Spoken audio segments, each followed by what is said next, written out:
This has been a tough week for me. My father just died 2 days ago. Okay, we're burying him on Friday. It's very emotional. I come off very passionate. I am passionate. But I'm also very compassionate. And I care deeply about my children, your children, and our grandchildren who we're putting all these debts on. All these debts that we're incurring right now are going to be on their shoulders down the road. Why is that? I will be so bold as to say right now, we can't do anything that we're all talking about unless we do one thing right now, and that's stop these damn wars. And stop starting new wars. We're not just in Iraq and Afghanistan, we're in Yemen, we're in Pakistan. We're beating the drum towards Iran right now. Let's stop it. Let's come to our senses. You can have diplomacy, folks. You know it and I know it. And if we don't have diplomacy, where the hell are we going to be 4 or 5 years down the road? I'm tired of the wars. I'm tired of not having single-payer health care. And you know what? President Obama could have had that passed if he wanted it badly enough. President Johnson knew how to twist arms. Eisenhower knew how to twist arms. Truman knew how to twist arms. Many people have twisted arms. So the blue dog Democrats out there could have been twisted. What did we get? It's a joke what we got as far as I'm concerned. It's another windfall for the insurance companies. It's another 31 to 41 million more people having to go for insurance, for health care, to insurance companies. That's not the America I grew up in. That's not the America I want to see down the road either.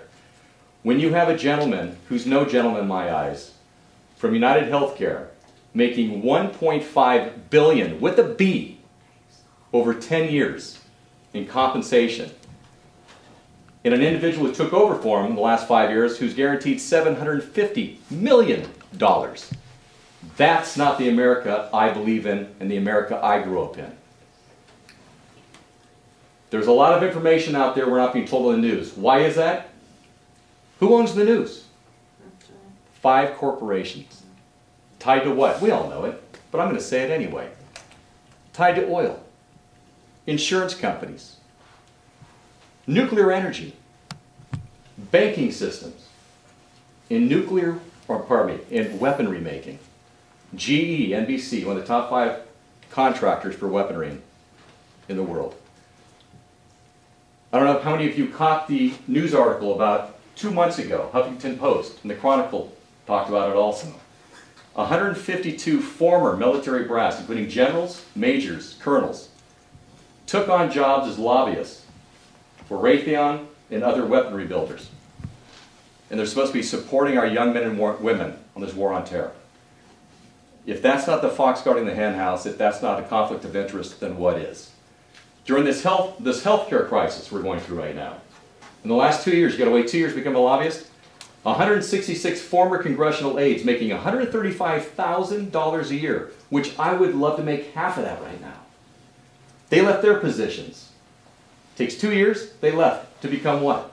Lobbyists for the insurance and the healthcare industries. And it's not a partisan thing, folks. It's on both sides. Both sides. A lot of the people that are supposedly representing us are representing the corporations, the insurance companies, and the healthcare industries that aren't working to help us with healthcare. That's what I'm tired of. My dad's been a lifelong Democrat. He was a lifelong Democrat. It's hard to say in past tense. My mother also. I grew up in a Democratic, very, very strong Democrats in my family. I'm outraged, to be quite honest with you, and I apologize. But somebody has to speak like this. Somebody has to have passion. And somebody has to have compassion, not only for the people that we're losing in this war on terror, but what about the people abroad? I have children. Can you imagine a bomb dropping on your house and you're holding your dead child, your gravely injured child in your hands? How would you feel? I put myself in those parents' hands. I wouldn't want to go on. And we continue this war effort. We spend $950 billion a year. $950 billion a year on the Defense Department. More than every country combined in the world. By at least $200 billion, by the way. China, who's the up-and-coming power, spends about $80 billion a year. If we were to double what they spend, that would free up about $800 billion a year for our infrastructure that is greatly dilapidated. No one talks about it that I see on the news. Nobody talks about it who's running for anything in this country, except for the local level, who's greatly affected by it in their own communities. Free up money for our educational system that's greatly dilapidated. I'm running against a man I've always admired, as I said earlier. He was the chief signatory on the No Child Left Behind, where in my eyes, I have a lot of friends that are teachers, a lot of teachers here. There are a lot of children left behind. It's teaching, standardized testing. That's not teaching to me. That's teaching children how to take a test. But I live in a wealthier area right now. So I won't be there long. I can't afford it. And I want to come back to where I was in Martinez, and you were one of my neighbors for years. Do you remember me? My little son, Brian, used to play catch with him all the time. You had the flagpole. I live in the corner of Castro. Well, I know you are. I used to wave back to me. I look at this country right now, and I go, I know we can get back to where we used to be. And I know with people like us, we're going to get there. But if we don't galvanize and pull together to do it, we're going down a horrible road. And we're on the precipice right now. And I do research. I do extensive research. I don't listen to the news. Be honest with you, I've given up on the news. I know what the news is all about. You're not getting news. You get about, anybody, Norman Solomon. Anybody know Norman Solomon? Anybody heard of Norman Solomon? Okay, let me grab something quickly. Here's a book that everybody needs to get. It's written in 1996, but it applies today. Very applicable today. It's called Wizards of Media Oz. I got it from a friend the other day. Wait till you read this. Google this. Wizards of Media Oz. Wait till you see what the media does purposely to control the masses.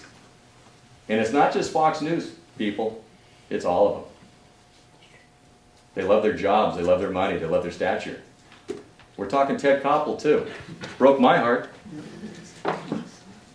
Dan Rather. Yeah, sorry. We'll take some questions. Okay, can I just... We need to give Karen a chance. Oh, okay, I'm sorry.